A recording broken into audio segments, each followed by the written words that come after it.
Listen up. Be you. You got this. I said it before, and I'll say it again. Keto, rock stars, stay strong. Be you. Bacon, beef, butter. Keto rock stars. Keto rock stars.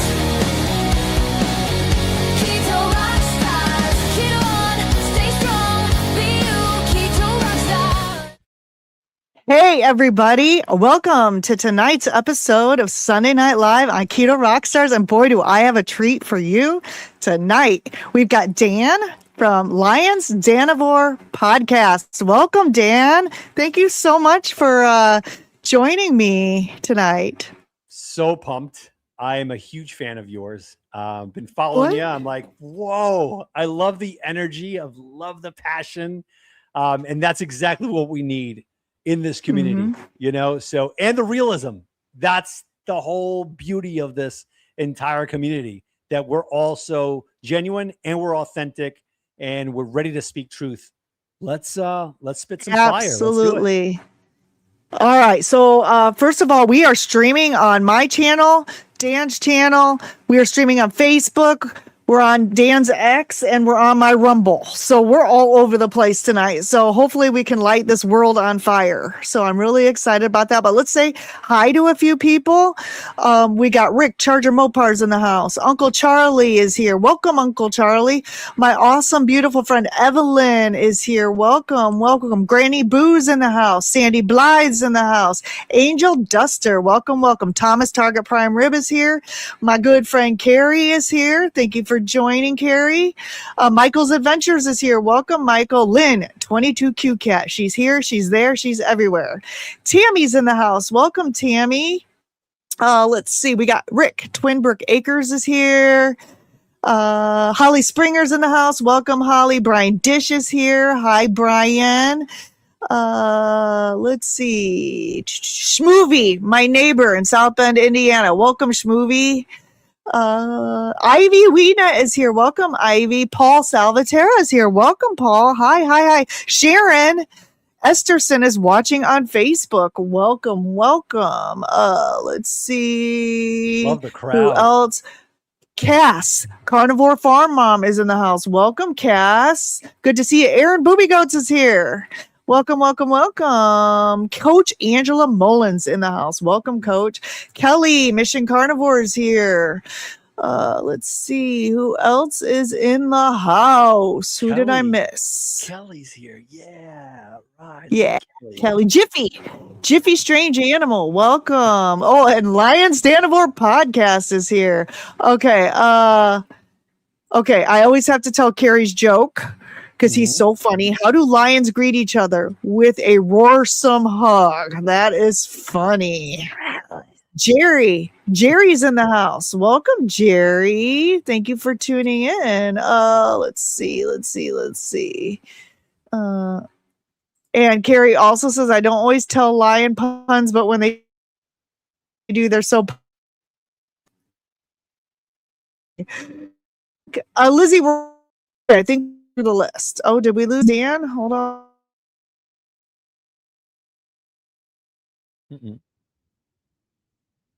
Uh-oh. Am I moving? Hi, You there, everybody. Dan? Yeah, I'm here.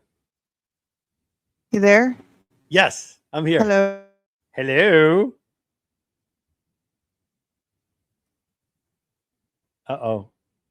Let me go back. Let me go out and come back in.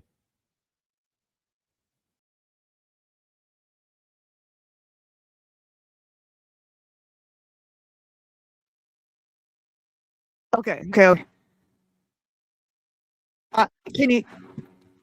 Okay. All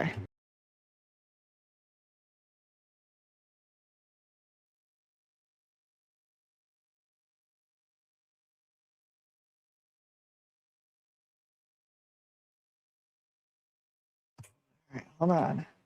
It is like.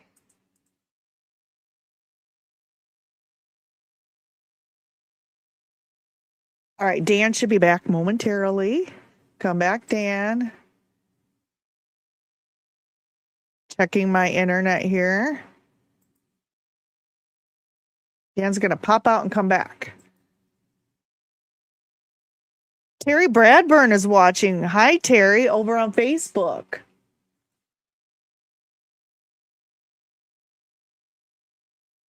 And Granny Boo is in the house. Okay, he's back. Okay. You are moving now. It might have been me. I'm trying to do a speed test on my internet. I don't know what's going on. So anyway, so you have quite a story. And I'd like to have you tell. I know you told this last week on Butter Bob. It was amazing, but I'm sure we'll get into other things here tonight too. But tell us. So how did you're carnivore, right? You're full blown strict carnivore. What happened? What brought you to live this lifestyle? Tell us about your experience. So I've always been like a yo-yo dieter, right? And working out was very big for me, especially being young. And my role model was my older brother, Joe, right? I have 4 brothers, right? And he's the third one, right? And he was always into bodybuilding and whatnot. So even at 8 years old, I would watch my brother and I would try to mimic that. Then I guess I found food and I started eating more than I should have. And then I went to high school and I started playing football. And they kept saying, wow, you look amazing. You look big. Right. And I'm like, okay, that's great. And I thought looking good was synonymous of being muscular, just big type of. So there was something back in the day that's making its comeback now. It's called creatine. And I think right now, creatine is it's a great way of developing, mind-wise and whatnot. But back then, not a lot of people knew about it. So you would overdose on it. And what I mean by overdose is, especially meatheads, how I was, right? I would take so much creatine and I would inflate and I would work out and whatnot. And then when I started working in a restaurant at 16, one person had said to me, be careful with that because they don't know the long-term side effects. So I said, okay, fine. So I let go of it and I deflated, Amy, deflated. I couldn't work out. I couldn't push the same. And at 16, I felt something called depression. And I'm like, this is so crazy. So now I learned what dependency was. I needed to go back on creatine, but I had this foghead. I know I'm in the minority with creatine. When I used to take it, I couldn't focus. I was just very hazy. I started taking it again. I got everything back, but my test scores were low. It wasn't good. So I completely dropped it. I'm like, you know what? I'd rather go natural. And the thing is, I started eating a lot and I ballooned from 180. It was the last time, when I was 17, it was the last time I said, bye-bye 180. It was done. The goal was to get to 200 pounds. And I got to 200, went to college, and a whole bunch of stuff happened. Graduated, pulled my back, my knees, 200 turned into 210, 215, 225, 230. And I'm like, all right, enough is enough. What's this? Keto? Cool. I went down to 215, then 210. I'm like, oh, this is great. Then I'm like, you know what? Let me have an apple. I back up to 230, 235 because of that apple. I'm like, this is crazy. An apple. It's supposed to be healthy, but to me, it was a gateway, right? It was it opened these portals to cookies and cake and Taco Bell, White Castle, beef patties, right? It was a high. All right. So now fast forward even that much more. The following year, 2 years later, I go back on keto and it would just be going like this. So now I understood my pattern. My pattern was from January to September, I would lose weight. The lowest I would go would be probably 208. And then from September onward, when these horrendous players of the New York Jets would play, my weight would go up. And I would go to like 235. And every year was getting worse. So I started logging. And I'm like, man, when is enough? But there was such a control over me that I couldn't shake free. I couldn't, Amy. I couldn't. So now something happened to me in 2024. And I think many of us, and it's horrible that we have to get to this point. We have to get to a health scare where you just throw every excuse out the window. This whole entire narrative of which I was eating was, you know what? I can't really break free because the food is in the house. It's in the house. I have two beautiful daughters, my queen. How can I inhibit them from eating what they want to? So you know what I did? I kid you not. I bought a treasure chest with a lock. And I said, throw all of your stuff in there. I'm going to lock it. I'll give you the keys, hun. I can't open this. The addiction was so bad that I broke that thing and I had to go in. I had to go in. You broke the lock? There was no gold in there. Fool's gold. Yes, there was. So I kept eating. And then late 2024 happened. Not to get graphic, which I will not. I went to the bathroom and there was blood in my stool. And I'm like, what is this? This is not good. I told my wife. My wife's like, you got to see a GI doctor. I'm like, okay, no problem. So here I'm scrambling and I call the first one that told me that they would see me stat right now. And I went 4 hours later, just waiting, pacing. I get called into the office and the GI doctor said, we have to do a colonoscopy and an endoscopy.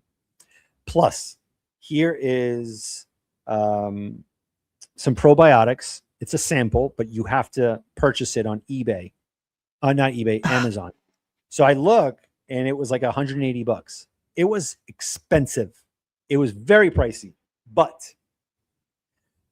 when patients are in that position where nothing's going to compromise their health, not even money, and you're like, all right, purchase button, it wasn't even add to cart. It was purchase now. And I said to him, I said, all right, so are you going to check me? He said, no, there's no reason to check you. We have to just do a colonoscopy. I'm like, what if it's topical? What's going on? He said, no. Trust me, we have to do the colonoscopy. We'll do it in about 4 or 5 weeks. So I left there. It was rainy. It was nasty outside, like that misty late summer. It's very humid.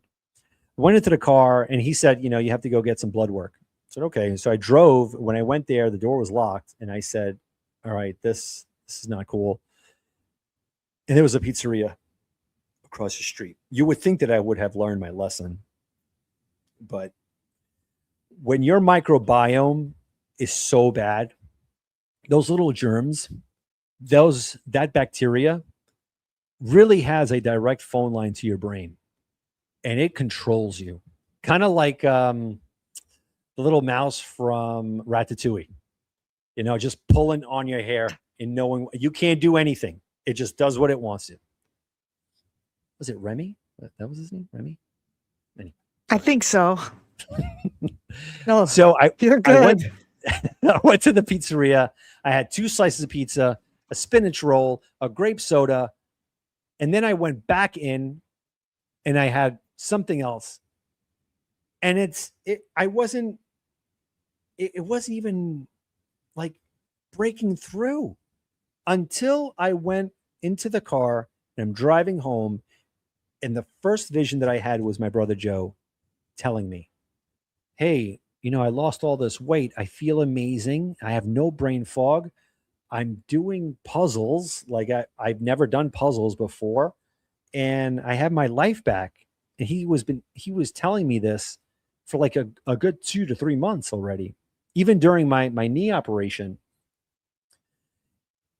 It's the only thing that came to my head. And I'm like, man, my wife deserves so much more. My kids deserve better than this. All right, you know what? I have 4 weeks until this procedure of the endoscopy and the colonoscopy. Let's do it. Let's try it. It's going to be tough, but let's do it.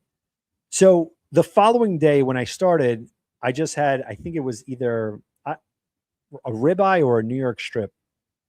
And I waited the entire day. I went to work and the whole day I fasted and I was having withdrawals, but I'm like, I have to do this. I have to do this for my family. I just ate that, went to bed. My wife, the following day, she's like, you didn't snore.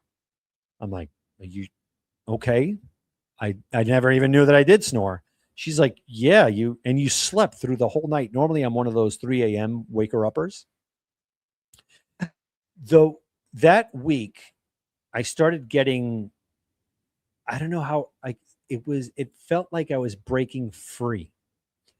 Like 2 weeks into it, I started understanding my decisions, if that makes any sense. Yeah, it does. It really does. Brain fog was gone. I had something that I never had before, and that was control, right? In thinking. I'm looking at the cookies and the cereal, and I'm like, no, I don't need that. I don't need it. Vegetables, fruits, no, I don't want it. Then the 4th week occurred. It was the day before the procedure. And I did the whole thing, Amy, everything. I did the prep, the whole prep. But again, everyone that I talk to, the prep is different. This was my prep. The entire bottle of Miralax with a funnel on a 1 gallon of water, the whole thing, the whole powder in there. I'm like, is this safe? And they're like, yeah, just shake it and just drink it every 15 minutes. Drink the whole thing. I felt like a backwards statue of David, right? Like I was just leaking. I was just there. And I'm like, oh my goodness, that's okay. There's nothing left. I'm dry. Kept going. Anyway, but the following morning, I made a decision, and I said to my wife, hon, I don't think this is a good idea. I feel like I have control. The bleeding stopped already for 2 weeks. I feel like I'm healing. My wife is like, don't worry. If that's what your gut instinct is, I'm with you every step of the way. And I value her so much. So I call the hospital. I deny the procedure, and they're like, no worries. It's okay. Just call the office. When I call the office, it was so interesting because, you would think that there would be some empathy, like, hey, look, it's your decision.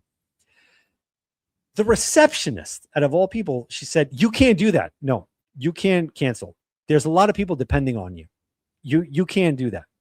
I said, I just did. I'm not, wait a minute. Why would you treat patients like this? Now, what do I have this guilt that I'm making the wrong decision? Because you are. Oh, whoa. How do you know that I am? You don't know me since that first interaction. Plus, again, not to demean her or anything, but you're not in the healthcare practice. So, I felt alleviated though, but I knew how to handle that situation. It didn't escalate. It was everything that I needed to know. You made the right choice. You had your 6th sense awaken. And that's what I don't want to lose, Amy. I don't want to lose that ability to think outside of the box and critically think. I haven't touched a vegetable. I haven't touched a fruit. I did full lion when I did this whole thing. I'm carnivore now. I started implementing, bacon and eggs and whatnot. That's cool. That's the whole beauty of this. Knowing what are your triggers. So last year we did Disney. We went to Disney, and I was as disciplined as possible. I had so much energy, so much, from 6 a.m. to 12 midnight. It was nonstop. it was funny because my wife was like, hey, before the trip, it's going to be a lot of walking, right? And I wasn't going to be combative. I was like, yes, I understand that. And I think I'm ready. I'm going to do this. I'm not a roller coaster person. Let me tell you, I went on every roller coaster with my daughter, every one of them. That Guardians of the Galaxy, that is an out of body experience. I don't wish that on anyone, but I went on it. And if my little one wants to go on it again, I will go on it. No worries. I had no fear, nothing. I used to hate flying. I hated going onto an airplane. I never liked traveling. We're going to Italy and France in August. I love it. I can't wait. Oh my God. Last year we did an East Coast trip. I brought my little C3PO, my air fryer, and my frozen ribeyes or ground meat, whatever, and I would just cook in the hotel. Thankfully, no fire alarms went out. That's okay, but it was that discipline that I don't want to go back. I'm not out of the woods yet because it's constant. That demon always wants to rear its ugly head back. And I'm like, nope, I gotta stay on this. It feels very much like a Navy SEAL where you're on a mission, you cannot deviate. You have to complete this. If you don't, the mission fails. That's my story. Wow. So, wow. Let me say hi to a few people because there's a lot to unpack there. So let's say hi to Gary Noslow's in the house. Donna Ray Bacon Runner's here. Sandy's in the house. Cheryl Perkins is another one of my neighbors. She's watching over on Facebook. Peter, Papa Carnivore, is in the house, or Pretzel Pete, as we know him now. And Follow the Bradley Fun is in the house. Welcome, welcome. Nice. Carnivore Lance is here. Welcome, Lance. Jackie, the realtor, is also my neighbor. Welcome, welcome. And Dustin, Keto Simple, is here. Welcome, welcome. Okay, so I feel like for some of us, like you and me, we have to hit like kind of what we call a rock bottom, right? Before something, because I was on like a diet roller coaster too. And then at one point I got to be almost like 270, 280. I don't know. How tall are you? I am 5'10". Okay, we're about the same height. I'm just slightly shorter than you. I'm at 175 now. I got down to 148. So that's the thinnest of it. And that was like within pounds of high school. But I was doing a lot of weird stuff. I was doing protein sparing modified fasting, which is pretty much high protein, low fat carnivore. And I don't feel bad about gaining some of the weight back because I've been dealing with thyroid issues. I've been dealing with the thing 50-year-old women deal with, which is menopause that men don't want to hear about. So I'm not going to talk about that, but it's a real thing for women. And honestly, for men, as you guys age, you could have issues with testosterone that can prevent, weight loss from happening. And whether you're a man or a woman, things can happen as you age. But back to the rock bottom thing. And for some people, the rock bottom doesn't even do it, right? Yep. Like my sister-in-law died of non-alcoholic fatty liver disease because she had uncontrolled type 2 diabetes, and she would go to the hospital, and the minute she'd go out, she'd go shopping for cookies. So you understand, you had that same, would you call it addiction? Would you call it food addiction? Do you believe in food addiction? Some people said there's no such. Me a too. million percent. Me too. That and it was a food disorder. It was a food disorder because when I see my wife eat, she has the same portion that I have, and she gets to a certain point where she's done. I'm like, there's still food on your plate. And she's like, yeah, I'm full. I'm good. And I'm like, yeah, but, and then I found myself eating. She has a food in order. She's okay. She knows she has a good linkage. She doesn't even think about it. That's the crazy part. She knows when, okay, I'm done. Her whole family's like that. They don't binge. Like when we have Christmas together, there's cake, donut, food, plethora. All they do is get a little bit, taste a little bit, and that's it. But me, the Tasmanian devil, I would eat the whole thing. I'm like, oh, more for me. There was no control. It to me was a disorder, which it was. And it is absolutely a food addiction. And that's the sugar that they pump in this country and so many nations as well, on purpose. Okay, so you've been strict carnivore for 2 years. Are you going on This 2 years now? 24 to 26? Yeah, in October it's going to be 2 years. 2 years it's going to be, and I'm ecstatic. Really good. Yeah. That's awesome. I've been carnivore I've been keto since 2018, right? And I was real successful on keto. Like, I can't cheat. I'm probably a Lion diet candidate. The reason why I say that is if I accidentally have a spice that's got gluten in it, I can't walk for 2 weeks. I can't get up and down my stairs.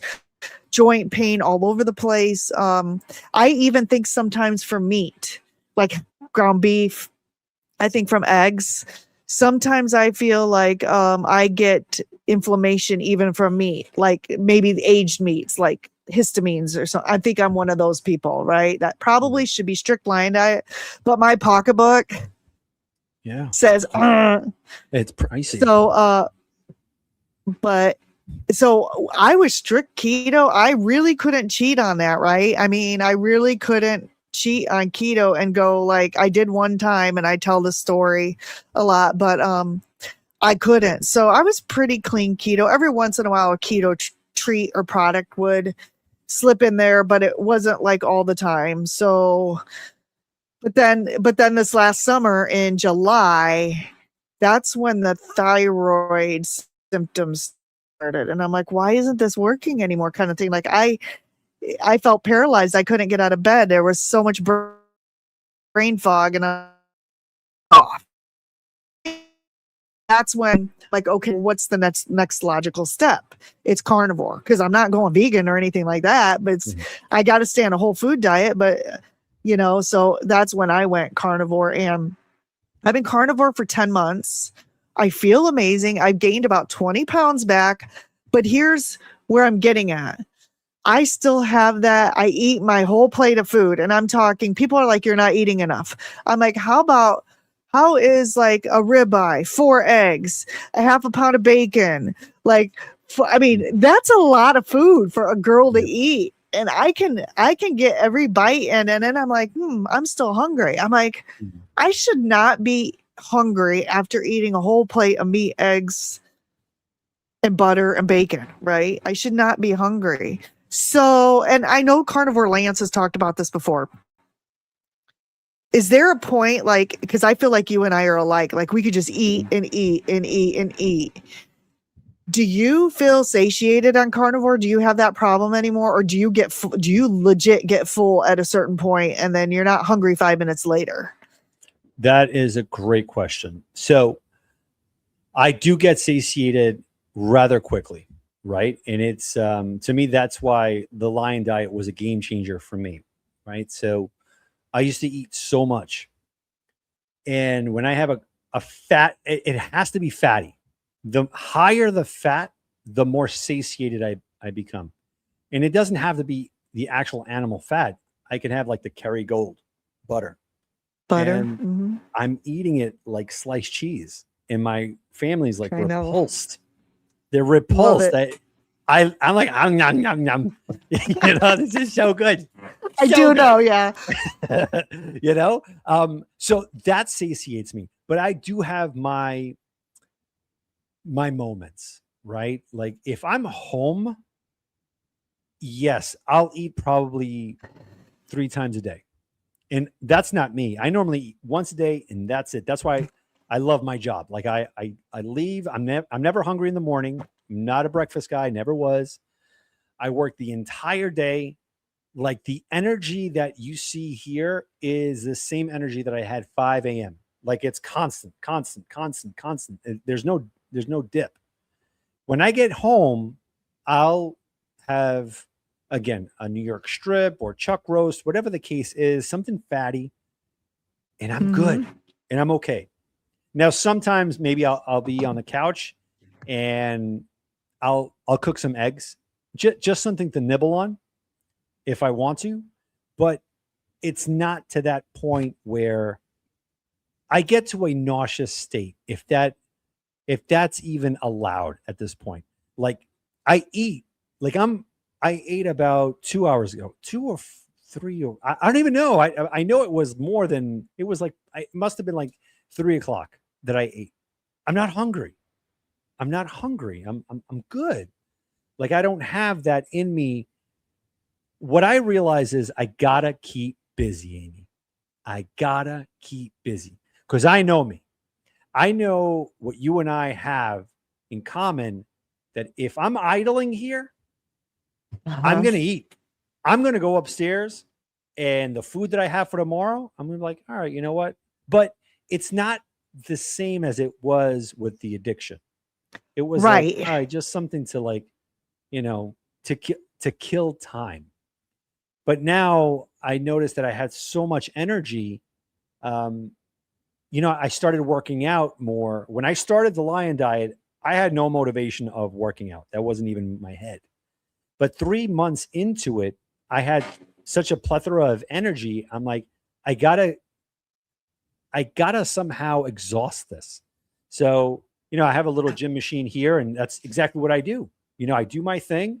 And when I'm here at home, I'm like, I got to do something.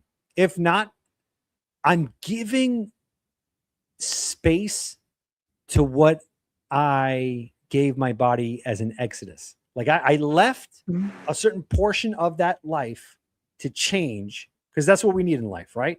In order to excel, we have to change, and we have to accept change. If not, life just passes us by, and we're stuck in the past.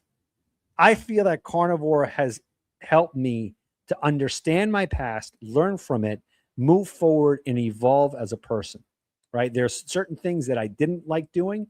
Now I love doing. So mowing the lawn, seeding, going for a walk, owning a dog.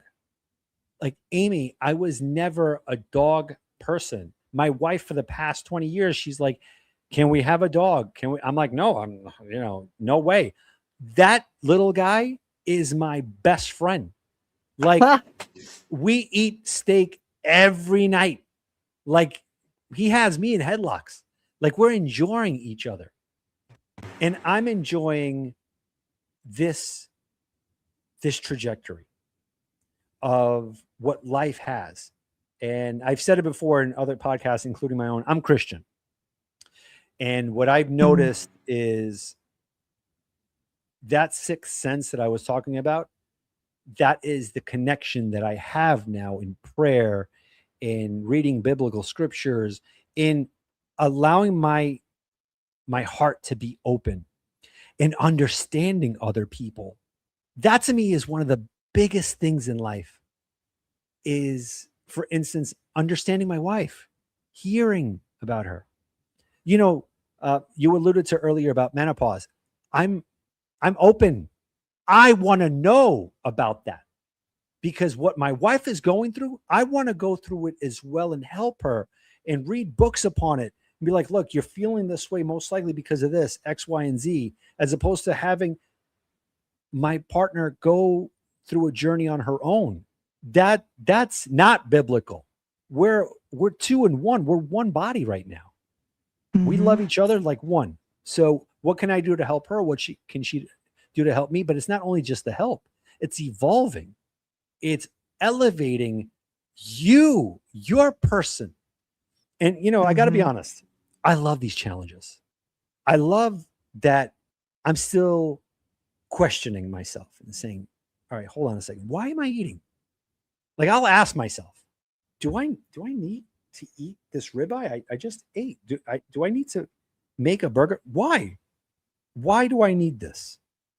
And being in this fog-free state of mind, I answer these questions, and it becomes spiritual.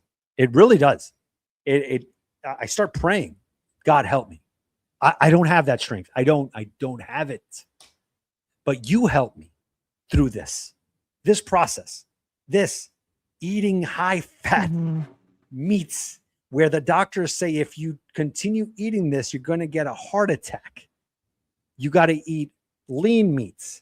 You got to eat high carbohydrates. You got to eat your grains. You got to eat a bowl of fruit throughout the seasons. If it's freezing outside, you still got to eat your bowl of fruit. Even though that strawberries don't grow in the middle of winter, you still have to have your bowl of strawberries. You have to, because you need it. Your body needs that vitamin C. You have to. Then on top of that, a cantaloupe, some greens, some this, some that. All right. I put all that in prayer many years ago. And the gorgeousness of it is God answers your prayers, but not the way you want it answered. He answers it his way. You may not like it. I didn't like it. I don't like sometimes how he does it. But in the grand scheme of things, there was no better plan. There was absolutely no better plan, because when I come out of that storm, I'm a different person and I hold myself accountable. And I'm like, you know what? That's awesome. I'm like, God, thank you for the goodness and the trials, because you're with me no matter what. So I'm stoked about life.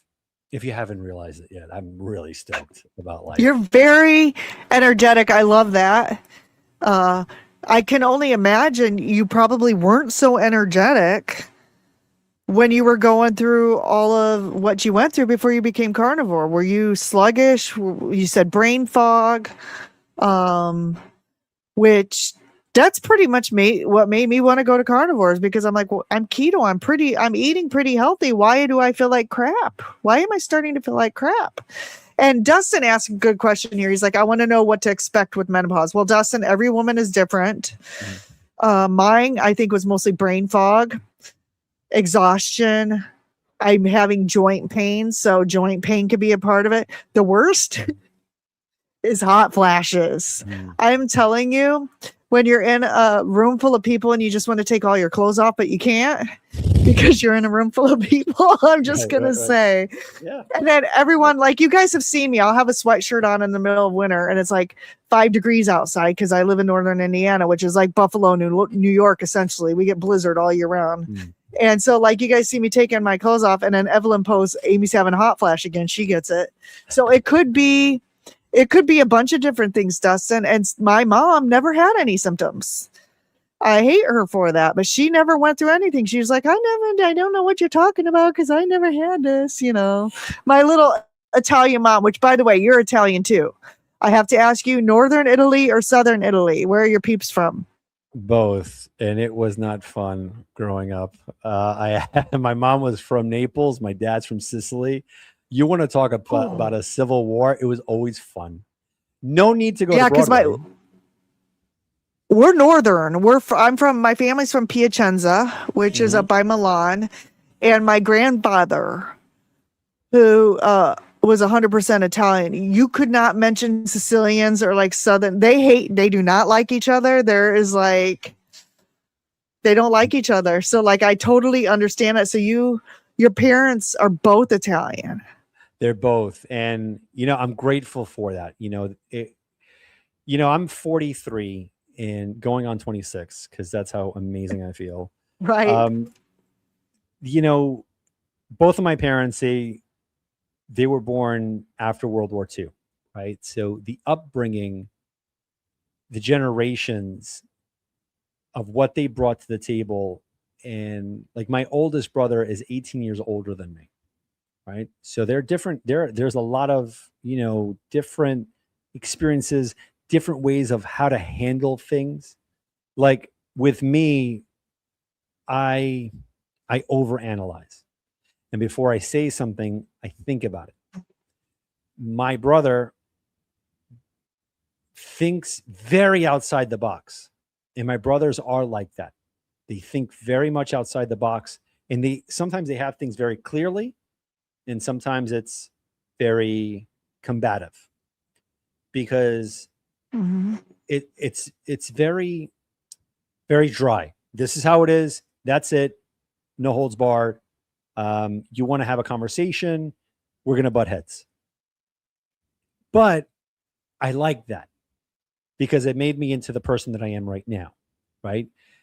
Trying to be well-rounded, understanding. And my parents from that era, they're two different individuals.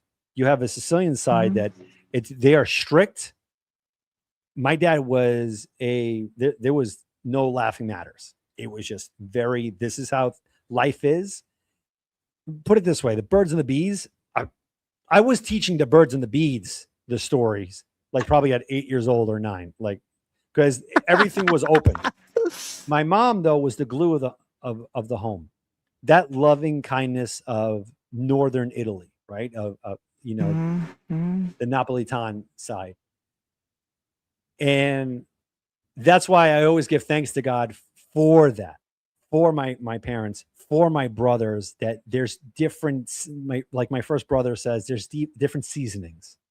And we all get to share each other's point of views. So like my oldest brother would tell me at the height of the worst of my life, right? Where I was close to 250 pounds, just cut out sugar. I'm like, it's not that simple.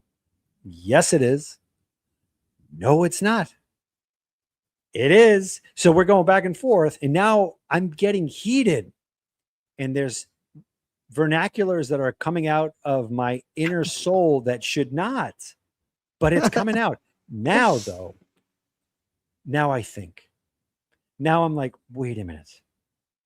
There's a jargon right now that's being spewed out, and I get it. These are baits. And I'm not just talking about my brother, who I love so much, just in life in general, whether it be politics, religion, or whatever the case is. There's certain bait where when you're in this lifestyle, you can pick up right away. Not wasting my time. Nope, not going to do it. Just keep going. Just keep moving along. Don't give the pessimism side of life the time or day. Just keep moving. And what you were asking before, which I find interesting because that's the first time I was ever asked that question, my mood and how my energy was before this. I have to be honest, and I've never been addicted to drugs, but it has to be similar. I felt like a drug addict. I had to get to this level of bliss every single day. I would leave work. I would go to the deli. I would, I don't know, get probably a hero all lathered in mayonnaise and then eat it while I'm parked 10 blocks away, get in the car. My eyes are rolling back. I have to like shake myself, keep going, go to a pizzeria, get 2 slices just to get that high again, be drinking soda. Then I would pull up to the garage and I'm just like falling asleep. I have to wake up, go into the house, agitated, PO'd for no reason, none. My wife would have a home cooked meal. I would eat it. I would hop on the couch, watch the same reruns of Seinfeld, which I love, but I kind of forget it. I love Seinfeld. Oh my God. It's the best. They call me Elaine. They call me Elaine on this channel. They say I look like Elaine, which whatever. So I made a little meme of myself but I love Seinfeld. I watch the reruns all the time still. Same here, but not as much as I did before, right? Like I would be on the couch. I would wait for everyone to go to bed. And then I would go to the treasure chest and I would get bags of Cheetos, Ritz crackers with the cheese in there. Just nonstop. And then I would find myself dozing off. And then I would just like wake myself up, watch another episode, go back into the fridge, getting my hands on anything, chocolate, anything that was in the cupboard, Oreos, bring it to the couch, eat, milk, eat. And I would just feel so dejected, but that high while I was eating it was there. And then I would go to bed dead. Like I would be super sleepy. I would fall asleep for 2 hours. I would wake up. I would pace. And I would just shake a lot. My wife is like, you can't be doing this every night. This is not good for you. And I never said, mind your business or something, but that was what I was giving off. Like, you do you, I do me. And I know it wasn't me saying that. It was this, the microbiome. There's a biology going on here, and I kept doing that. And then the next day, Amy, it would repeat and again, repeat, rinse, over and over and over, nonstop. Right now, the same stuff is upstairs, but I don't blame them. I don't. I want to live the example. I don't want to use the excuse, it's in my house. I can't get away. This right here, this is my house. This is my temple. My body. Yep. I'm the gatekeeper. What comes in, what goes out. I do it. I allow it. I garrison this thing. And it's not only this, it's this. It's the mind. It's your mind. What you allow in. That's why I'm very careful with the expression. You have to. What's the expression? You have to be free-minded. Think open-minded. Open-minded. Oh, yes, being open-minded. The more I thought about that saying, the more nefarious it is. Think about it for a second, right? If you're open-minded, that's the same as having your front door unhinged. Anything comes in. You're being open. Anything goes in. But I'd rather have a filtered mind. I'd rather have the door still hinged there. And I allow what I need to in, and what I don't, I close it. So I filtered my mind. And when I go upstairs and I see my kids eating something that kids eat, come on, we were kids, like, I'm not going to hold it against them. Oh, that's not good for you. That's not good. No, you want to eat that just in moderation, however you can. But thank goodness my daughters take after my wife, because they don't binge like I do. They're like, all right, I'm done, Dad. I'm done. I'm like, oh my goodness. And I compliment them. So you got, is there 4 kids? No. You said daughters and you said 2.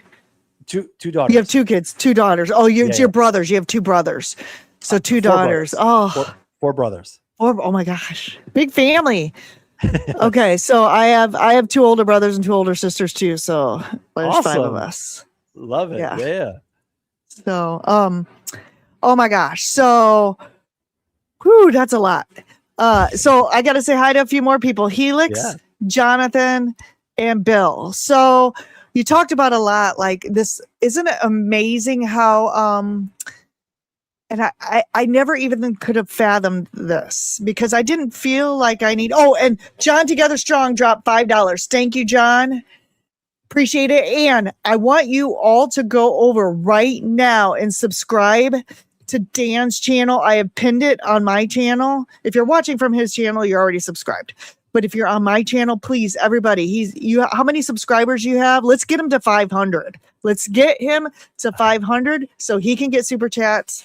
Because we need to support everybody here. And but anyway, I got to go back to this, because you're talking about like things that used to bother us, right? And now there's this carnivore calm.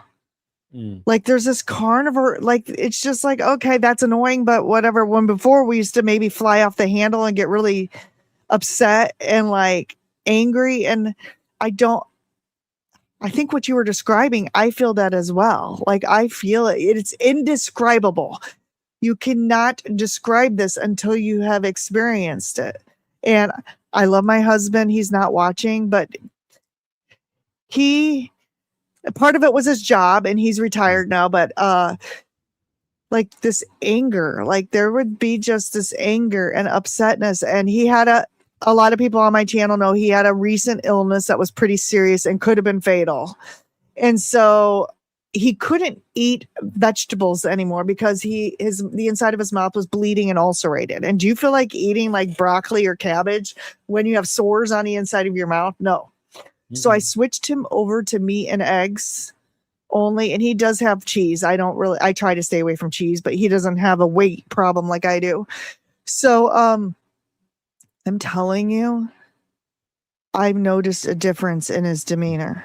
He doesn't get agitated. I don't think he says it's because he's retired and he had a near-death experience.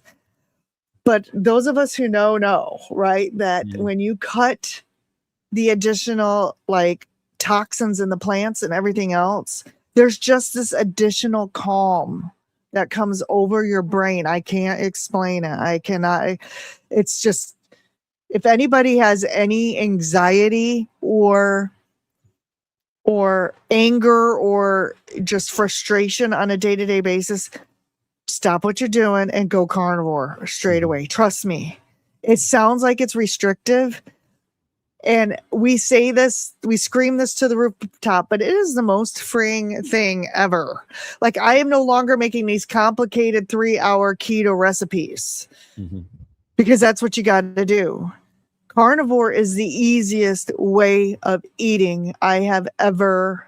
It's easier than standard American diet, because on standard American diet, unless you are eating out every day, which everybody knows that's not good for you. The Taco Bell, like you mentioned, or even the Chipotle and stuff like that. That's a cleaner options. But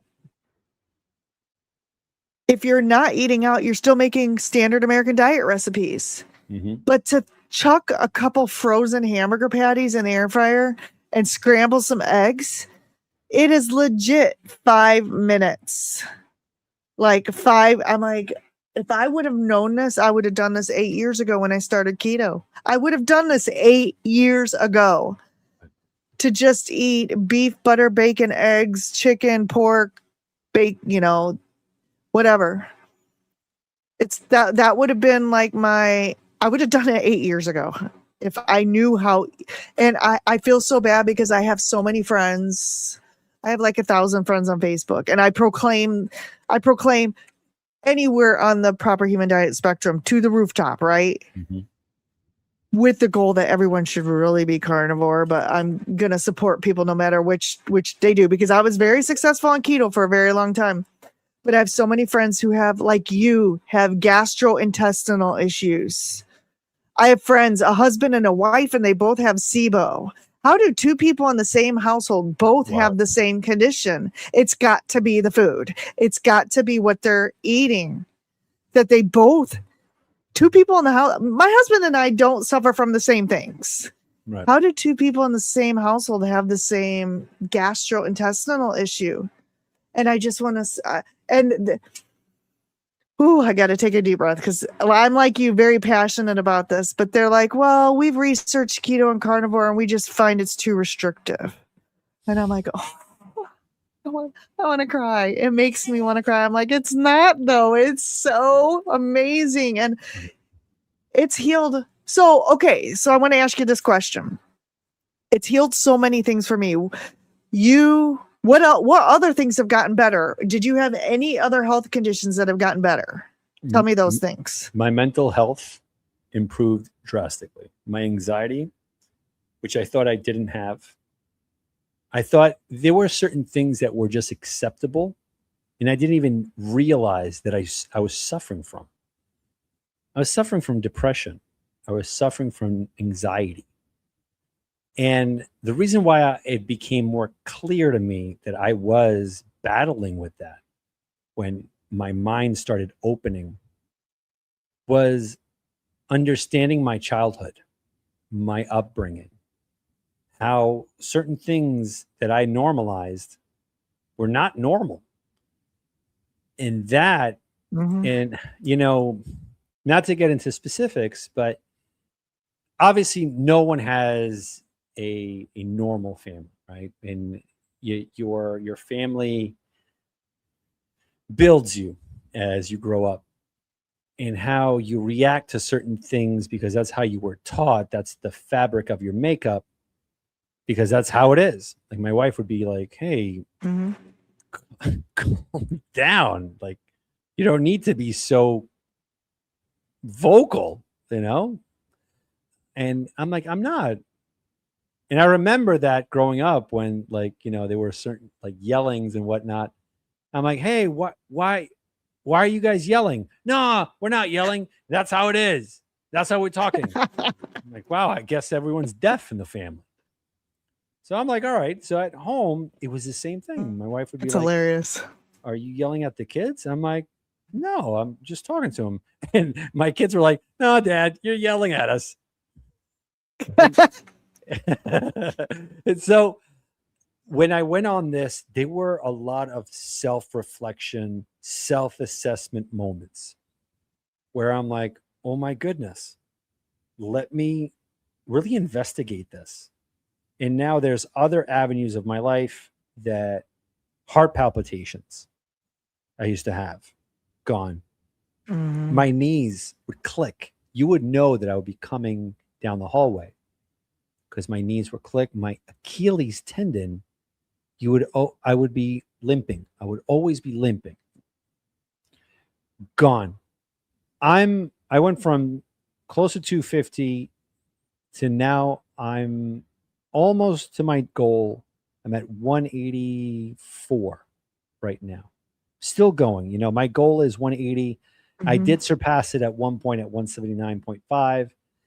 And I get it, you know, we shouldn't put our faith in a scale, but it's my standard. I always like, you know, just hopping on there first thing in the morning and just logging. I always like logging. Overthinking things that helped me out. Mhm. I was one of those where things have gotten a little bit better. I would worry so much. I would have this play in my head, whether it's a coworker, a friend, family member, and it would be exhausting. And my wife would say, who the heck were you talking to in the shower? I'm like, nobody. She's like, I heard a full-blown conversation. That's done. I don't have that anymore. I left it at the cross. It's done. I Mhm. don't need it. I can't worry about things. I presented a stat last week on Butter Bob's show. Who said psychologists saw that 80% of what we worry about doesn't even happen. It doesn't even materialize. So you're just wasting your mind in your life. So those are the kind of things, my stamina, my way of breathing. I was a heavy breather. I couldn't think clearly. And I think that was the biggest thing. Now it's different. It's like I get to live life, you know, and I'm back to that close weight of 180, and it's not the weight. It's so much more than that. There's so much healing that is going on. That's why so many people they ask me, how long are you going to be on this for? I gotta Yep. be honest. I hope it's for life, because all the damage that I've done, it wasn't over a course of a year or two. It was a course of probably 35 plus years that I've been damaging my body, my mind. So it's going to take some time. So I fully embrace that. I'm already thinking about our Europe trip. All right, you know what? I'm going there for a purpose, and it's not the norm of trying wine or pasta or a baguette. I'm going there to enjoy the architecture, the people, my family, questioning how things were built, as crazy as that might sound, diving into the deeper meanings of life and asking questions to the locals, getting to know them more, getting to learn languages, reading more books, which I love doing nowadays. I was never a reader. Never. My wife is an avid reader. She rips through books like crazy. I was like, what are you doing? She's like, I'm reading. I'm like, we could watch the movie of the book that you're watching. She's like, it's not the same. And I'm like, no, it's better. You could still read the subtitles if you want. She's like, no, you don't get it. And she was right. When I started reading, it's different. When you're clear-minded and there's no fog brain, when you're reading, for me, when I read the scriptures, it's so detailed and so vivid when I read. It's out of this world. Those are some of the ailments that I had in the past that I feel that they have been cured through this way of eating. That's awesome. Wow. And it's like a movie in your mind when you read it and not watch it. Mhm. When you watch it, they're putting the movie in your mind. When you read it, it's what you envision the movie is. And you talk about the Bible. So I'm just going to throw this out there. I'm Catholic. So like we weren't trained to read the Bible a lot growing up. We had Bibles and stuff, but the last couple years, I haven't quite done the Bible in a year. I try, but I've really gotten into like, I listen to it. Okay. I listen to it so I can do things while I'm listening. But I was listening to the Bible and I'm like, people say it's not relevant anymore.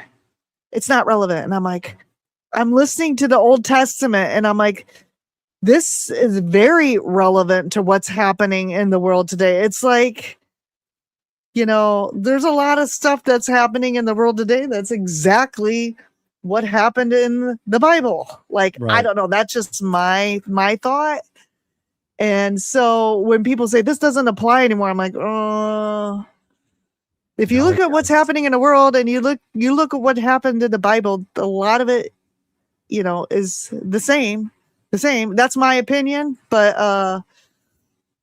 I think it's factual. Yeah, it's factual. It's absolutely factual. I do too. God says, I am the same yesterday, today, and forever. And it's true. God does not change. That's a common denominator. That's the beauty of having that close relationship with Christ, knowing that we're not alone. I think that's one of the big things in life, right? That sometimes, even if someone has everything, but doesn't have that connection, doesn't have anything at all. Because God's the one that supplies. He's the one that gives. He's the one that takes. I have to throw this out. I was raised Christian and I had my ups and downs. I walked away, came back. When I had my kid, the love that I and my wife have, that point, that's when I realized, God made us in his image. That love that he has for us, it can't be measured. And if the love that I have for my daughter can compare, God's love is infinite. How much more is his love to me, to you, to everyone watching? He wants to protect us, but at the same token, just like we are as parents, we want to make sure that our kids are equipped to the challenges of life, because we know that if they could face that challenge and they can evolve from that, they could become a better person. God works the same way. God doesn't deliver you from a storm. He places you right in the middle. And as you're struggling in that storm, you're seeing in the distance someone walking on the waters. And he's telling you, get out of the boat. Take a leap. Because if I can walk on water, so can you, so long as you keep your eyes fixed on me. And that's what I have done. And I don't want to look back. God is God is very important to me. That is Me not an too. opinion. That is not that's the thing that's so strong for me. You know, the same way how Mhm. God made us and Christ fought for the church and all of us, there's a conviction. And I think Mhm. this way of eating, this lifestyle guides us and gears us towards fasting. And when you fast, you open yourself to that calling. And the more Yeah. you, right? Is that, am I onto Well, something there? okay, so you do fasting, right? Mhm. And fasting is biblical, right? And Jerry's in the house. Jerry's the one who does like the 40-day fast over the holidays every year to it's because her mom died of cancer and she fasts over the holidays for her mom for 40 days. And 40 days is a biblical number, right? Mhm. 40 days and 40 nights, and she fasts. And so fasting is very biblical. But have you noticed? I don't know how long you fasted Mhm. before. I've done 48 hours. It's like That's great. I'm still a carb, or not a carb. I'm still a food addict, even on carnivore foods, right? So, but here's the thing. Like, you ever notice how clear your mind gets when you fast? Like over past 24 hours, you like, so I feel like maybe the people in the Bible fasted so that they could experience, you know, prayer and Mhm. be clear minded for that, because you receive things so much better in your mind when you're not eating.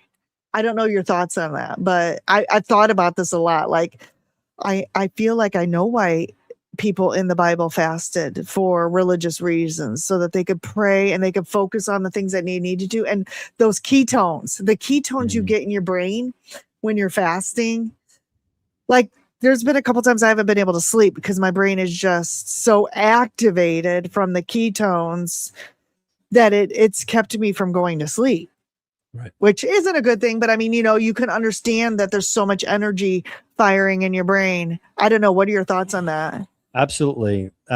I want to do prolonged fast. I do fast kind of inadvertently, so I'll go probably 20 hours a day. And I want to go beyond. The most that I did in my life was 76 hours, but that was Wow. before carnivore. And I Mhm. feel that I can get to that level of intense spirituality, but I just feel like there's a blockade right now. There's a block, and I'm working at it every single day to be like, all right, I need to break through. I need to break through. And obviously, it's a subjective journey, which I know I'm going to get. And you're 100% right. Biblically, they emphasize fasting. Even Jesus said, he said, and when you fast, Mhm. it was more of a commandment than anything else. Fasting purifies, filters out, makes your mind clear, your spirit kind of would like take everything, all the garbage out when you fast. And yes, it's something where you don't rely on food as your life source. You rely on the words of God in order to sustain you. Mhm. And that's exactly what Jesus said when he was tempted, 40 days, 40 nights, when Satan said, turn this rock into bread and eat it because I know you're hungry. The tactics of the enemy is always the same. It's always been, there's nothing new under the sun. And the rebuttal of Jesus was, man shall not eat by bread alone, but by every word that proceeds out of the word of God. That right there is the answer to everything. If you think about it, we're not here for a long time. We have to make our presence known, of course. But at one point or another, we have to stand in front of God and we can't hide. So at that point, what do we show? To me, it's important to always put God first and also live the example. So I'm carnivore. Should I be preaching to every single one knocking on the door? Hey, you got to eat carnivore. I'm going to turn them away. Same thing as if I knock on their door. Hey, you got to be Christian. I can't. I'm going to push them away. But if I can make them inquisitive, if I could make them, hey, this guy wasn't like this before. What's your secret? Once they give me that open door, I'm breaking through and I'm going to let them know. But in a soft spoken, gentle way, I'm going to unwrap it for them. So then the decision is on them. And I don't want to be too overwhelming, but I want to show to them it's okay. It's okay to question the medical society. It's okay to question the pyramid. It's okay to question, to use your brain in a critical manner of where you can start drawing your own conclusions and say, wait a minute, this doesn't make any sense. I'm doing everything that the doctor's telling me to do, the nutritionist is telling me to do, and still I'm in this vortex of being unhealthy. Why? And whenever I bring it to the doctor, he's telling me, no, you got to keep doing this. But if it's not working, why are you telling me to take these pills? Don't worry, it's been proven, but I'm not feeling this way. So at what point is the human mind going to say, enough is enough? That's where I drop on my knees and pray. Help me. Mm-hmm. I need some enlightenment. And thank God brought me to here, and meeting wonderful individuals like you, Dr. Kiltz in the morning, Mitch, awesome. Like everyone in the chat, like the community itself. What I love is that there's no dogma. Like there's no, it's not a religion. It was our resort to get healthy, to get better, to live life the way God intended, not checking off the boxes of, well, when you get to the age of 30, this is going to happen. When you 40, this is going to happen. 50, this is going to happen. I feel like I'm reversing. I feel we finally realized that Benjamin Button was a real story. We can go back in time. We can go back. You know what I mean? There's no way I feel this good. When I was your age, I was driving around with a handicap sticker in my car and parking to barely walk. And now I'm having exercise videos, right? I'm doing exercise videos where I'm doing push-ups and sit-ups and walking for 30 minutes on a treadmill. When I was your age, I had a handicap sticker and I could barely get into the grocery store myself. So yes, we are aging backwards for real. I got to say hi. My dad is in the house. Hi, Dad. And my dad just subscribed to you. He's literally, so I bought the house in the neighborhood I grew up in and my parents live next door. And so he's literally like next door. He likes when I do cooking lives though, because then he gets food. So sorry, Dad, we're not cooking tonight, but awesome. And then Jen is in the house. Kendra, Consume the Goodness, is in the house. Welcome. My good friend Carrie Jones, another neighbor. She is watching on Facebook. Tammy's in the house. Spankinator is in the house. Cosmic Jester and Lambs. Welcome. So, oh my gosh, sorry, I'm not reading did you see Peter's comment? That's you great. May have inspired Peter to start reading the Bible. And Peter, correct me if I'm wrong, but you grew up Jewish, right? I think Peter grew up Jewish because I heard him and Mitch talking because, Mitch grew up Jewish. And so you know what, Peter? Just read it. Okay, just open it. Just read it with an open mind. Nobody's forcing you to do anything, but if nothing else, it's a really good book, right? If nothing else, it's a really good book, but just open that first page and read it. Now, I will say this. I have a hard time getting through and this person begets this person and this person begets this person and this person begets this person and this person. I'm like, okay, we're at that part of the Bible where they're talking about the lineage. Yeah. Yep. But it's kind of important because you got to figure out when they talk about, who's dad was this person's dad and the lineage, it does kind of get important. But and by the way, are you watching House of David? Have you seen House of David? So the thing is, I got a little turned off at the beginning. You did? Because when he was getting, it was, I think, the first scene, right? When he was getting worried of facing Goliath. When I read scripture, he was upset. He wasn't worried. He was upset that this giant was going to take over Israel, that this giant was saying evil words of the God of Israel. There was that passion about David, and God calls David a man after his own heart. He had his eyes set on annihilating Goliath as young as he was. So when I saw that, where he was, worried, I don't know. I see it as a part of history where we have to take it upon ourselves too, like especially with our old ways of eating and the temptations that we have to have that goal-oriented mindset of, I don't care how big this challenge is. When I pray, I'm not telling God how big my challenges are.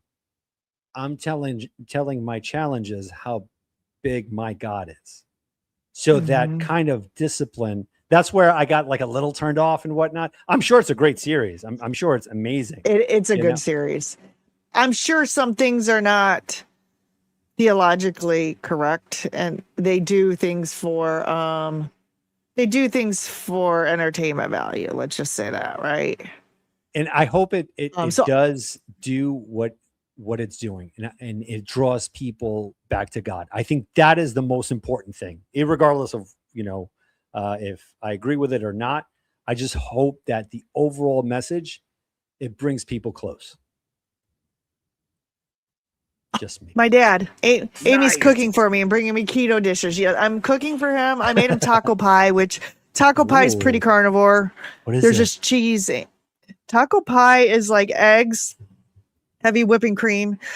I make homemade taco seasoning because the gluten, but you ground some ground beef, you put some taco seasoning in there, line a pan with that, and then you mix eggs and heavy whipping cream and a little garlic, and then you pour that over and some cheese, and you pour that over and bake it in the oven, and it's taco pie. It's better than, like, I've had friends who are sad diet eaters come over and they're like, I'm going to run to Taco Bell. I'm like, don't do that. Let me feed you taco pie. Cause I always keep some in the freezer, right? I always have taco pie in the freezer.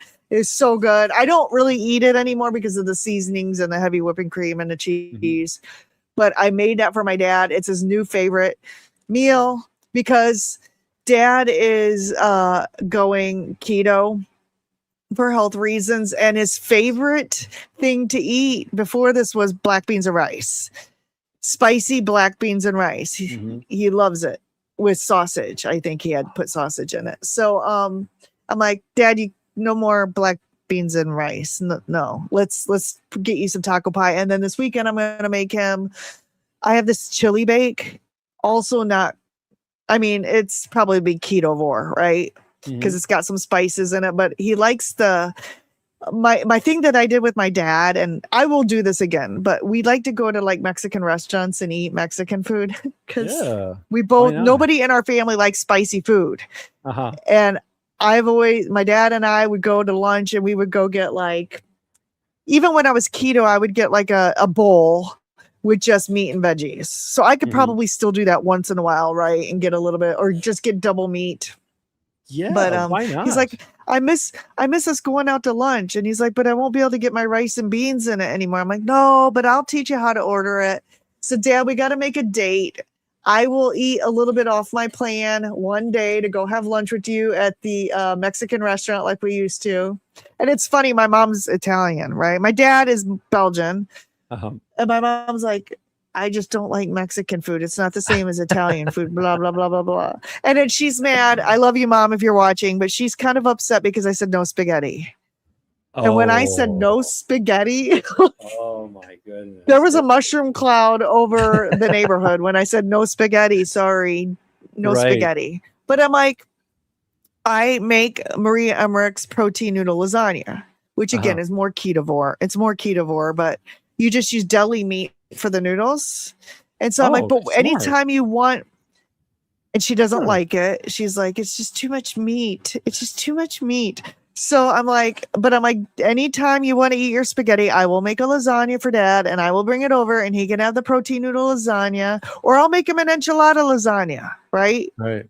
Because she has a version of it that's protein noodles and enchilada sauce. I'm like, or I'll make you more taco pie and you can have that. Mom can have her spaghetti, right? Because like you said, your family inside your house, none of them are eating like this, right? Or any of them eating like you eat? No. So my kids always, come downstairs whenever I'm eating a steak. They're like, hey, can we have some? And I'm like, yeah, sure. No problem. So, I'm feeding them, but I'm starving. Like, because they're getting bites off of the steak. And I'm like, no That's problem. Hilarious. I'm like, absolutely. Go ahead. I want them to get the nutrient density of it. So whenever they come downstairs and they want to eat, absolutely, let's do it. That's awesome. Absolutely. So, but the healthiest it's in the household, it's me and my dog. I mean, he's got a 6-pack. I'm working at it. That guy. Is he carnivore? Is your dog carnivore? Yeah. Oh yeah.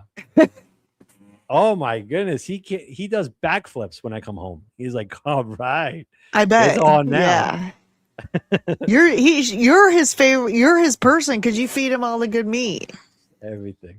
No, he's awesome, man. Like I said before, like I wasn't a big dog person. But I love everything. Everything right now.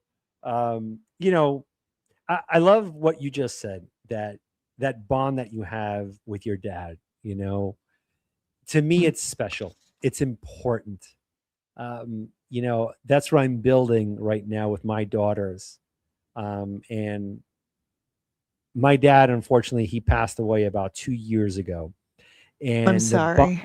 It's okay. The thing is, with the relationship I had with him was special, very unorthodox, but his last 14 months, we really bonded and we talked, and he became more docile.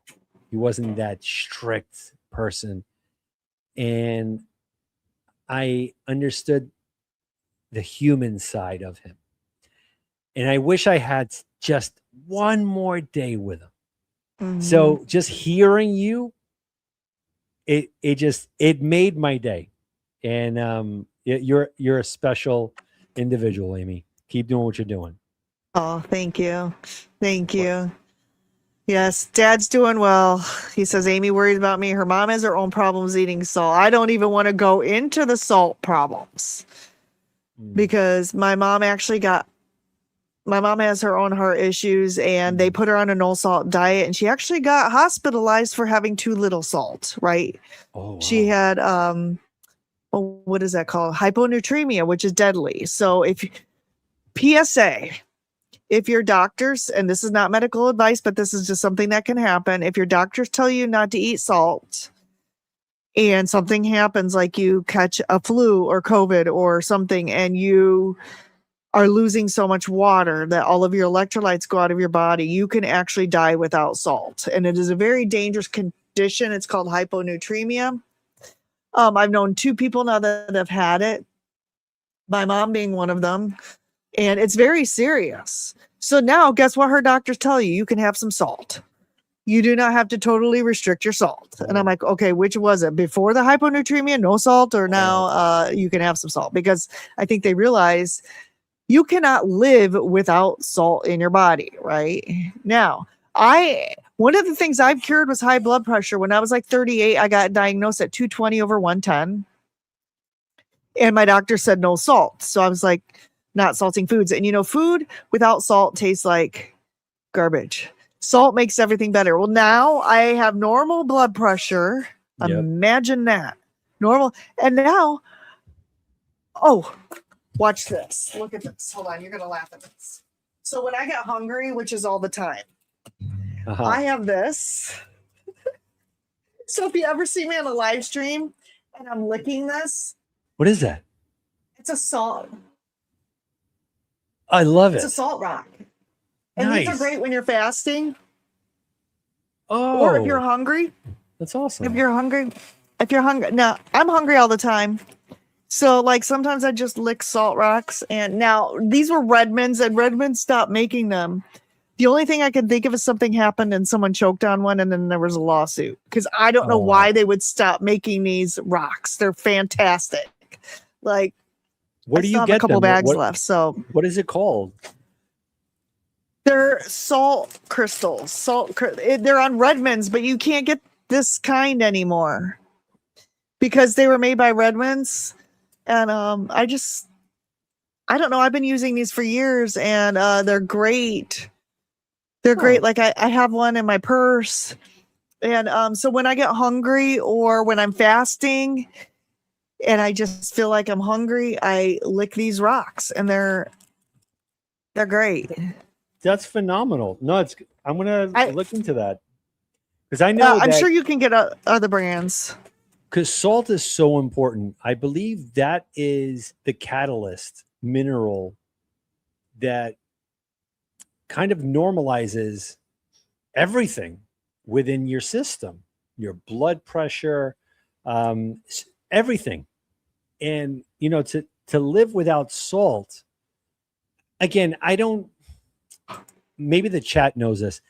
Has there been a study of older people that have continued to consume high levels of salt and their life has gotten better, as opposed to how the medical industry is telling patients now, lower your salt so your blood pressure can become normal? Like, I feel like we're in that same realm of the whole cholesterol code, right? Yep. Don't eat high cholesterol because you're going to die of a heart attack. Don't consume too much salt or you're going to die of a stroke or get a stroke. Mm-hmm. So it seems that we're checking off the boxes of the nonsense that they're spewing out there. We need salt. And again, sorry to bring it back, but Jesus said, no. You are the salt of the earth. You are the salt. Well, I got to point out Grandma. This is Grandma's Crochet Corner, Barbara, who comes on after us. Just donated $5. Thank you, Grandma. Love you. But okay, to go back to what you were saying. So don't they have salt licks for animals? And animals go up to the salt like deer. Like there's something called a salt lick, and the animals go up and they lick the salt. Why would it? Okay, so there's two things that I always say. Why do animals go up and lick salt? And why do my cats lay in the sun if the sun is so harmful for them? Like the cat will find a tiny little spot of sun in the room and the cat will go lay in the sun. If the sun was so dangerous for them, why are the animals laying in the sun? Because it feels good and they like the sun and it's good for them. Exactly. 100%. Same thing with salt. Oh, here we go. Kelly says, Amy and Dan, if you get a chance to go out to a farm, watch cows and horses lick salt. The animals will stay there until they are done or satisfied. Oh, really, Rick? My cats have come up to my rocks and wanted to lick them, and I had to stop them because I don't want their tongues going on something I'm going to stick in my mouth. So the cats have wanted to lick these exact salt rocks. So I beg to differ with you. Rick, put a little salt on your finger and place it by the cat. The cat is going to lick it immediately. 100%. And it's true with that, what you said, because I know in Pennsylvania where my brothers have property there, there are a lot of, camps out there with like grills. And in the mid morning, you see all the deers by the grill just licking it all up. Yeah. They're there. Like the grills are super clean. Like you don't even have to scrape it. They do it for you. So what are deers? Are they just vegetarian? Like, do they only eat foliage and stuff? Yeah, that's it. They don't eat. Yeah. But they're like meat curious if they're licking the grills clean and they're like, I kind of like this meat too. Oh my gosh. It tastes like Greg.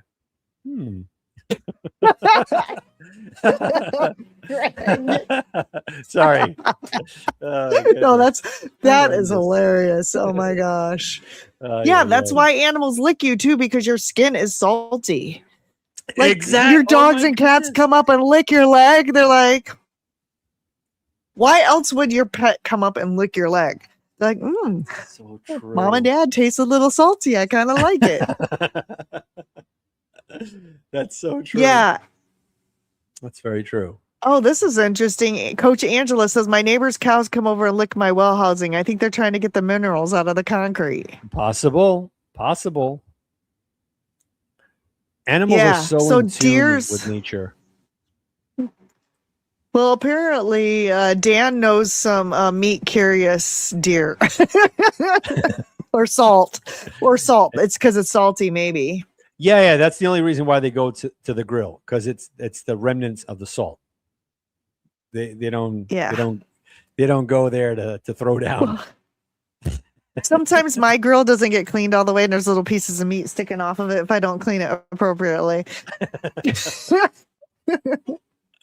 Oh my gosh. Yeah, salt licks. I go over that multiple times. I'm like, if animals were not meant to have salt, including human animals, then why do animals, of course, I guess I'm just like, the deer that licks the salt because I have my own salt rock, and I will be sad when I get to the last of the rock. I don't know what I'm going to do.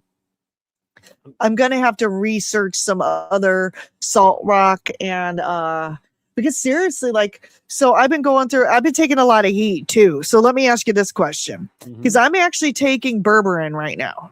Yeah. Because I've taken it in the past, mostly to help boost my HDL so that my doctor gets off my back.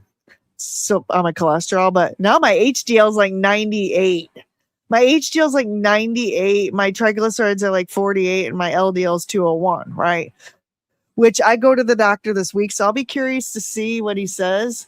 But I'm taking berberine for a different reason, because berberine helps with, I can put down a lot of food. I should probably do some sort of food challenge with somebody, not on like an eating contest, because I think I can out-eat you. I really think I can out-eat Rick. Wow.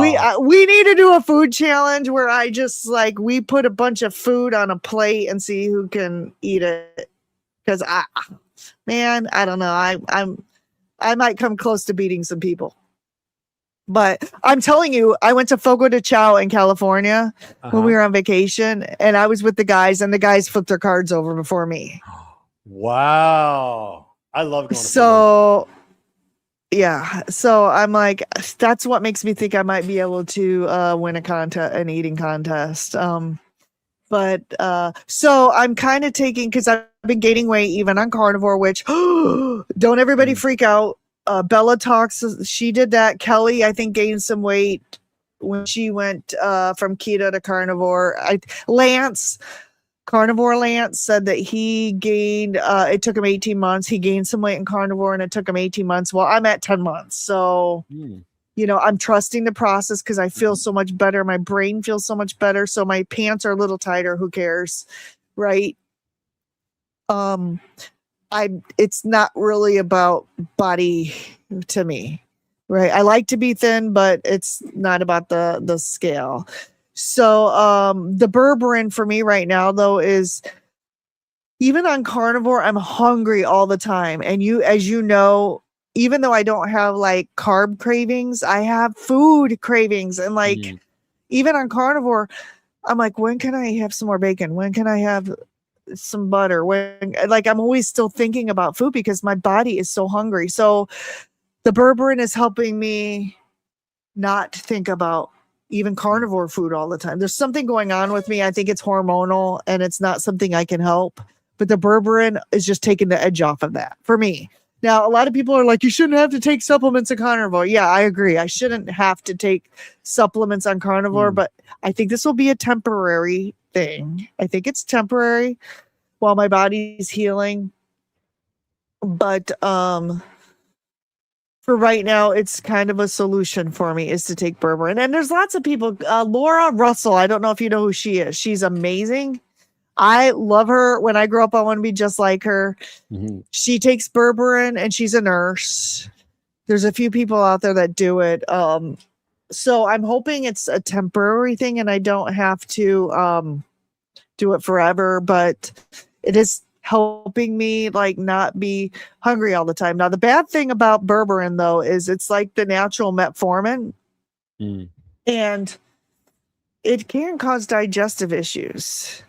So sometimes I don't take it if I'm going to be busy all day. It's like, I see. if I know I'm not going to be near a bathroom, I don't take the berberine. So if anybody's out there thinking about taking it, just note it can cause, it's like kind of like when you eat too much fat, like butter rendered. It's one of those kind of issues. But yeah, like this morning I had church. So I didn't take the berberine before church. I waited till I got home and then I took it. So I kind of take it strategically. And my dad says Texas Salt Company has, I'll have to look into that, Dad, Salt Rocks. 1 pound Himalayan pink salt rocks for $8. Well, okay, so let me ask you this. Yeah. Let me ask you this. There's been a lot of controversy about this salt and that salt and what's the best salt and lead in salt and all this stuff. What are your thoughts on that? Do you have any thoughts on that? I think it's an overkill. I think it's subjective to the person. So let's take Redmond's for example. It's it's getting demonized, right? Oh, don't take this because when I consume Redmond's, right, I feel good, normal. Now, if I take Redmond's and I feel like poop, then my body's saying, don't eat Redmond's. But to objectively have this notion of Redmond's is bad, don't eat it, it's horrendous. Just like with you with the berberine, right? It's working for you. Yeah. You're realizing certain things may work for you and it might not work for someone else. But it's still, you're still on that right path. You're doing the correct things in order to better yourself. And you found something that can help. And I think that's the thing when we begin to police certain things, then we're going into that dogma zone. And we have to be very careful because instead of continuing a tight-knit community, we could be easily alienating people away. And like, you shouldn't do this, you shouldn't do that. Like, we're all adults. In order to even go into the lion diet or the carnivore way of living, we all had to do our own due diligence. We had to understand. I'm sure everyone in the chat knows who Michaela Peterson is. She has gone through so much. And she did the lion diet because she had to do something called an elimination diet. She had to pinpoint exactly what her triggers were. And I speak on my own experience. I can't have blueberries. It's a trigger. I can't have vegetables. It's a trigger. It's a carb. My body has no idea when I eat lettuce or a tomato or a cucumber, my body processes it as a carbohydrate, and all of a sudden it's just small. It's a small glucose spike. And my blood is like, we're back. We're back. And now bring on the cookies. So like I'll never be one of those where I start demonizing the vegetarians because everyone's different. Whatever route they want to go that works for them and helps them reach that secondary, third third level of peace, of knowing who they are, God bless, But I know with me, Redmond's doesn't hurt me. There are salts that do. And I've noticed Really? this. Yep. When I go to Really? Fogo de Chao, right? When I go there and I have the table salt one, I don't feel good. I just, like a good 2 hours afterwards, I don't feel good. So what I've been doing is I've been asking for them to bring the rock salts that they put on the steaks from the back. Now, granted, they're pellets. They're big. So I throw it right over it.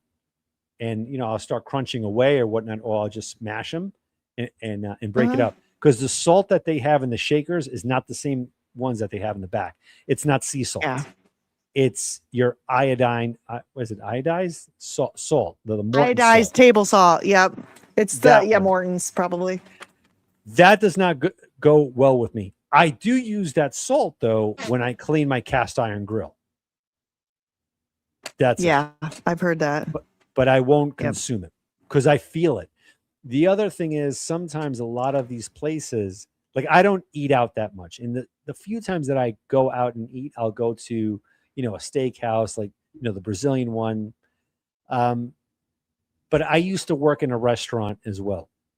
My brothers and we used to own a pizzeria in Queens and New York, but I also worked in other places too. A friend of mine also had a French restaurant in the city. And he said, business was always good. And I'm like, the food is great. He's like, yeah, it's not really the food. I'm like, what is it? He's like, it's the MSG. I'm like, you got to be kidding me. He's like, yeah, if you put MSG on soil, you'll have half of your backyard missing. It's that highly, it's not even that it's addictive. It's not even that it's addictive. It raises the flavor of the food that much more. So it's like salt on steroids. So MSG, it's the monosodium glutamate. It's something that we've all had Chinese food. It's in there.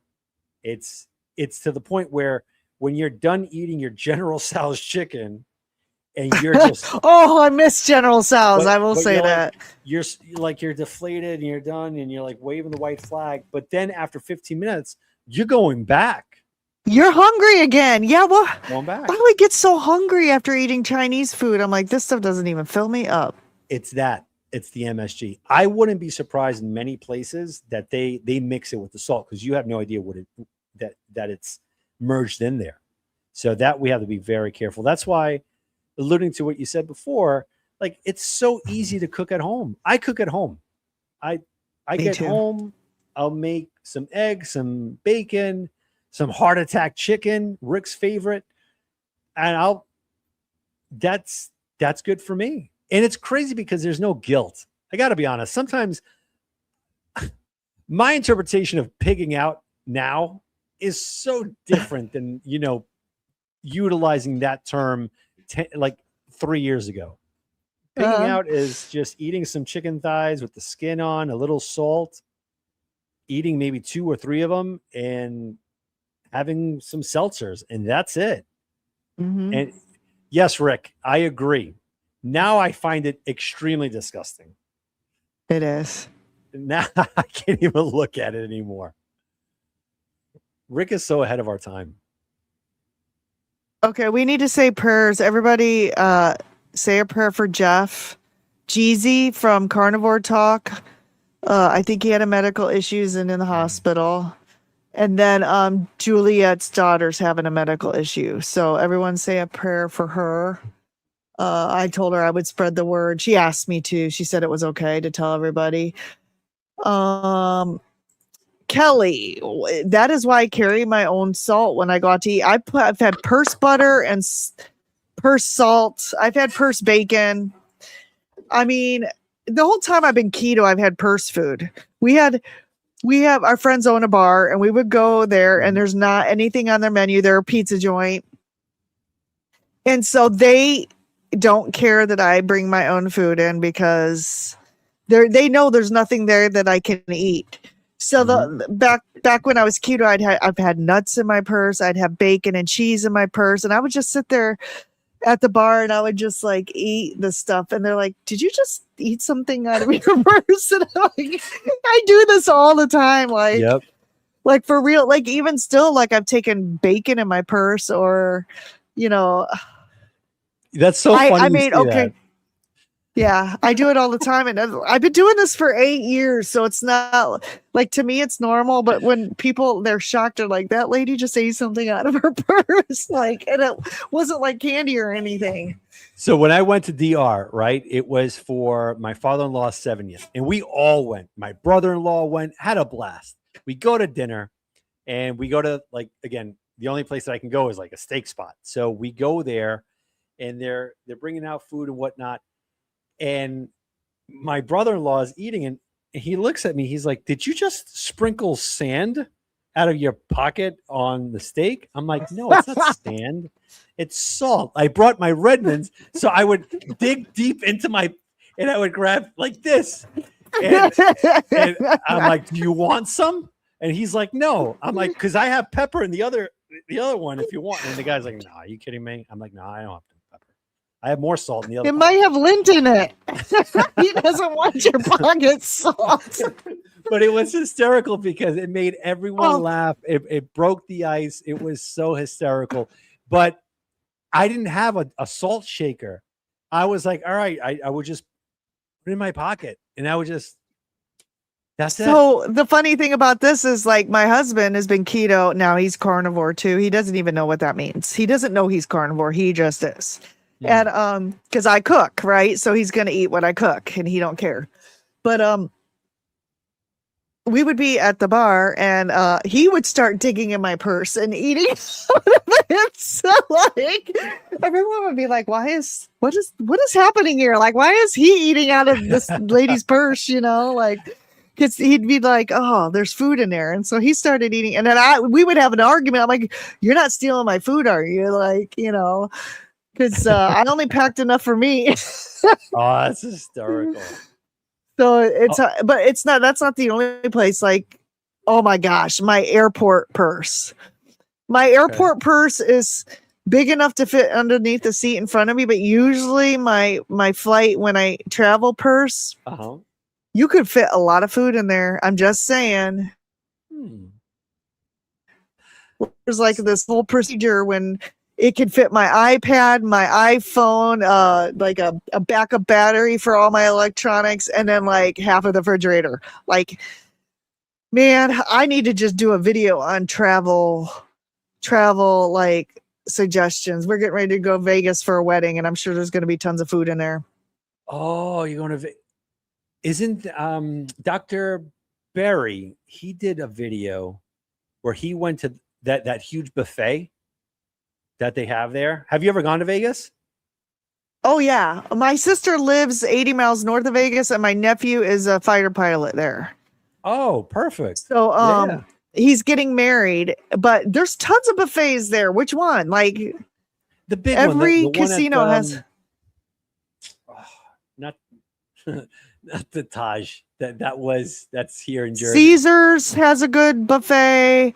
We used to go to Harrah's, but Harrah's got rid of their buffet during COVID. A lot of places got rid of their buffets during COVID, but Caesars still has a good buffet.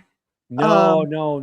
The Mirage. Which one? There's the big one with the waterfalls. That's Mirage, and they tore it down. One. Mirage is gone. Oh, wait a minute. So it's not that one then. You have to watch the one that Dr. Berg went to about probably 2 months ago, and he goes through everything. Oh, the Bellagio. The Bellagio. Yeah, that one, Bellagio. Lewis just said it. Yeah. It's my New York paisan. Ooh. Okay, so do you live near New York City then? Oh yeah. I was born in Brooklyn, raised in Queens, always a city person, no matter what. But then, I had my first kid, and we're like, we got to move out east. So right now I'm on Long Island. So, because it's more family oriented. you know? Yes. So, but yeah, I asked because I'm pretty familiar with New York because I've sung at Carnegie Hall twice with my choral groups. So I've traveled to New York City. So, and my husband went with me, and we kind of, the funny thing about New York City is New York City is what caused my foot surgery, because like I live in Mishawaka, Indiana, right? Northern Indiana. A city block here, like, is nothing like a New York City block. So the first night I was there, I'm pretty sure I walked all the way from the Fabric District down to the Flatiron Building because I wanted to see the Flatiron Building. Really, I think I walked 20 miles, and I was like 300 pounds the first time I went to New York City, and I didn't break my foot, but I mean, I broke my foot. You know what I mean? Like I stepped off a curb. And the funny thing about New York City that really got me, you even get next to the curb and it's like, people are honking at me. I'm like, dude, I didn't do anything. Like they honk at you if you're 5 foot from the curb. Like it's just crazy. Like I could never drive there. I don't even like driving Chicago. I'm like an hour and a half south of Chicago. And I get like, I will say I still get anxiety from that. No, there's no manners here. There's no. Can you drive in New York? Can you drive like all over can you do that? Can you drive in New York City? Yeah. That's second nature for me. Like when I used to have property in Pennsylvania, I didn't see the stop sign. So I passed through it. There was another car coming, and we both kind of hit the brakes. We didn't crash. And I'm like, in my head, I'm like, you're dead wrong, right? Because you blew past the stop sign. So whatever this person's going to tell you, he is going to tell you off, and you're going to deserve it, and you're going to eat it. So I look at that person, and I'm like this. I'm like, oh my goodness. And the person's like, oh, you're not from here? Welcome. No worries. It's okay. Welcome to Pennsylvania. It's okay. No one ever sees that stop sign. It's okay. No worries. Welcome aboard. Let me know if you need anything. I'm around that corner over here. And I'm like, I'm on Mars. Because if that would have happened in New York City, there would have been expletive and then like a few choice words and then like, get out of here. Right. Yeah, I know. I've been in New York City. The other thing about New York City that is interesting, there was a trash problem when I went. And I don't know if there's always a trash problem, but like, so we would walk down a street on the weekend and you would smell like this most amazing restaurant. Yep. And then you would smell poop. Yep. How could you go from your stomach growling to I'm going to vomit in like 2 seconds? Like, it was the weirdest thing. It was like, man, it smells so good. And then, like, I don't know if it was like, it was weird. Like, I can't describe it. And then that's a typical Thursday night on West 4th in the city. That's typical. It's normal. It's like good smell, bad smell, good smell, bad smell.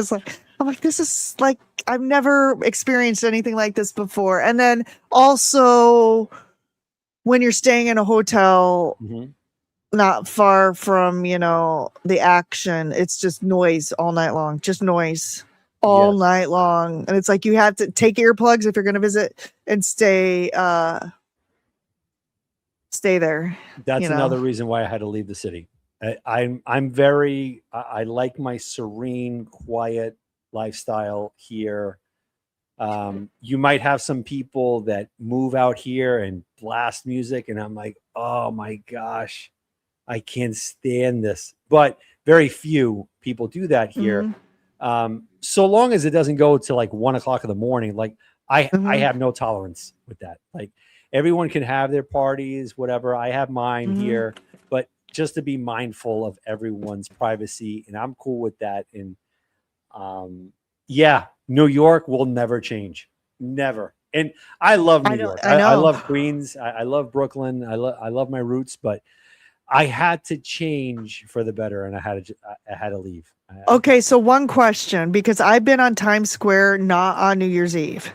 And okay, so here's the other thing. When I went, I was still eating sad food, and my husband and I went and got beers, which was a big mistake. We got beers at Applebee's in Times Square.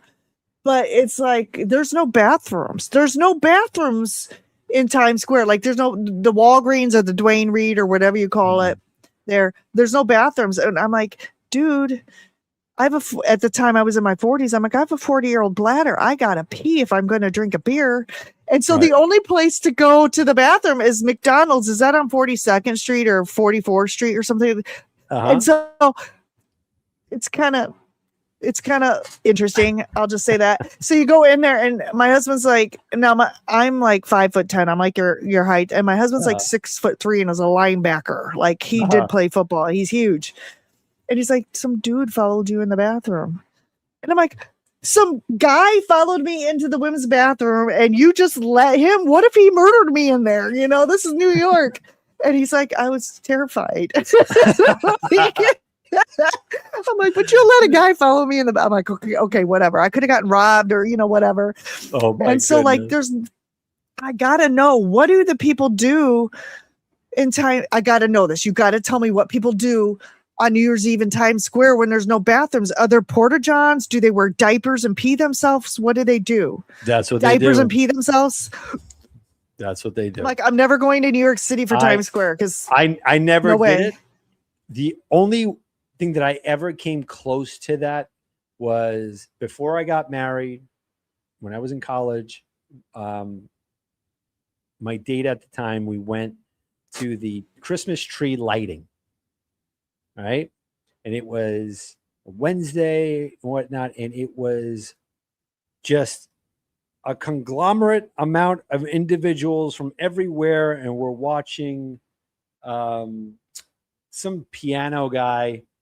You couldn't leave. If you left, that's it. You can't go in. And I had to go to the bathroom. And I'm like, I could care less about Josh Groban.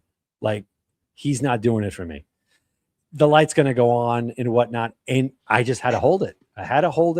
And then I finally went, but normally they do that. They wear diapers.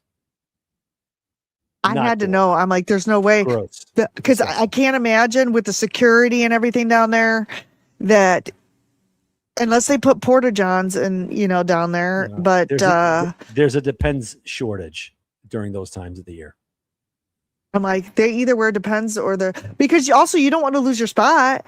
No. Because if you get a good spot next to where the performances are, why would you leave to go to the Porta-John and not be able to get back? There's just too many people.